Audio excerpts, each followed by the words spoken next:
Hello, everyone. Dr. Eric, the fitness physician. We're going to talk about all things related to hormonal fitness and muscle medicine, hormone optimization, peptides, and much more. So I'm recording from the beach today, so I apologize if it's a little choppy on the noise. Instead of a Wisdom Wednesday quote, I was just kind of doing a little rehash of dosing out some wisdom on one of our favorite hormones that we talked about last night, DHEA. We did a testosterone Tuesday last night and talked about DHEA. I figured do a quick Zoom and kind of share a little bit about DHEA in more detail. So it's a hormone secreted by the adrenal gland, and it basically shifts the metabolism from a catabolic state to an anabolic state, which is obviously what we want. We want to build muscle, we want to shed the fat. It's inversely related to cortisol, and like we talked about last night, it's a teeter-totter, right? Cortisol and DHEA. DHEA balances out the cortisol. If there's too much stress, our bodies are amping up the cortisol. We want to balance that out with some DHEA. It lowers things. It's great, especially for so many people today with adrenal issues, hypoadrenia, adrenal fatigue, whatever it is you want to call it. It can balance that out. So another important feature of DHEA is that it's a precursor to all the other female and male hormones. I'll show it on a graph later. It's our bodies take cholesterol, convert it into pregnenolone, and then from there eventually into DHEA, all the way down into cortisol, testosterone, estradiol, and much, much more. So it's one of the pro hormones, one of the parent hormones. Pregnenolone is kind of like called the mother. DHEA is also the mother or the father, however you want to call it. So a lot of benefits of DHEA. I won't go through all these and bore you by reading off the screen, but the bottom line is they can increase muscle strength, lean body mass. It increases immune function, which is massively important today, especially with flu season coming upon us. Improve quality of sleep, feeling of wellness, increase or decrease joint soreness is great for arthritic conditions like general arthritis and lupus and things of this nature. It can increase your sensitivity to insulin, which is important since so many people are insulin resistant or pre-diabetic. It can help with this tremendously, and also on the same token, lower triglycerides. And as I mentioned, stop the damaging effects of stress. All these things can help prevent, along with the other hormones, getting into things like all these things which these can contribute to, which is metabolic syndrome, diabetes, hypertension, coronary disease, and much, much more.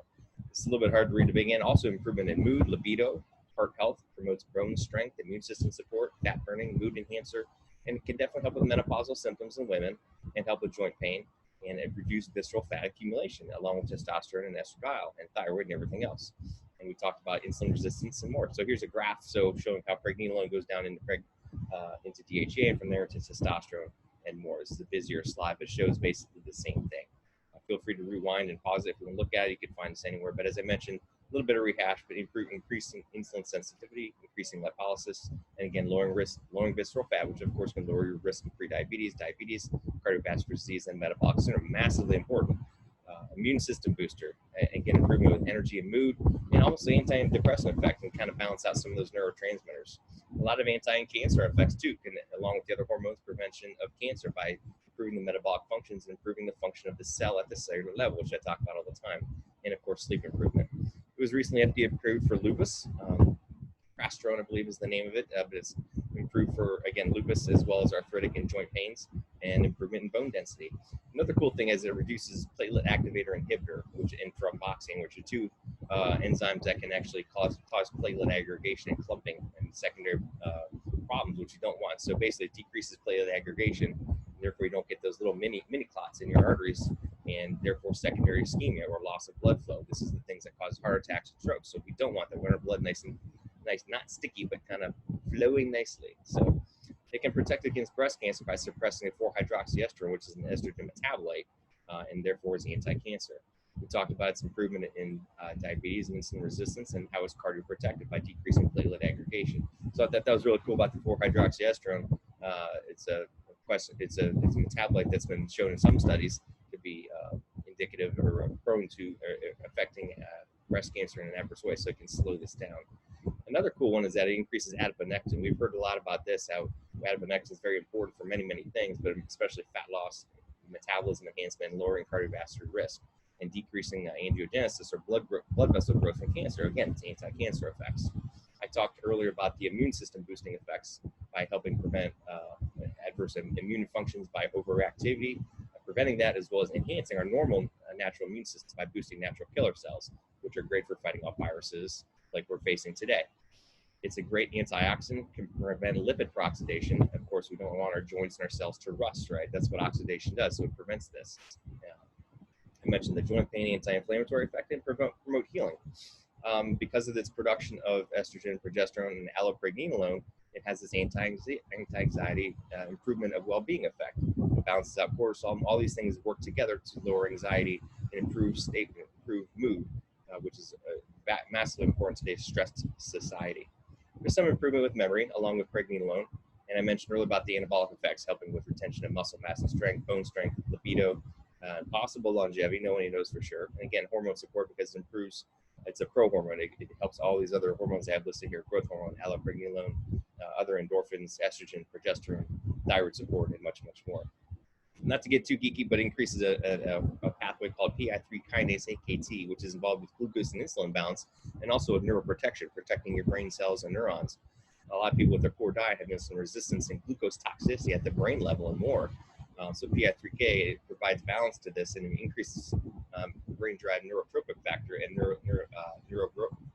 I can't talk today. NGF, neurotropic growth factor, which is helpful obviously for cognition, brain function, and much, much more. So insulin resistance, it lowers this PI3K and raises another enzyme that we don't want called GSK3, glycogen synthase kinase. It prevents proper insulin signaling and damages cells, and it destroys acetylcholine. Acetylcholine is how our cells and neurons communicate to each other, so it makes you move and react and think and all these other things. So all these things are enhanced by optimizing your PI3 kinase pathway, which can be done through peptides, through cell optimization, through hormonal optimization, through proper nutrition, and of course through DHEA.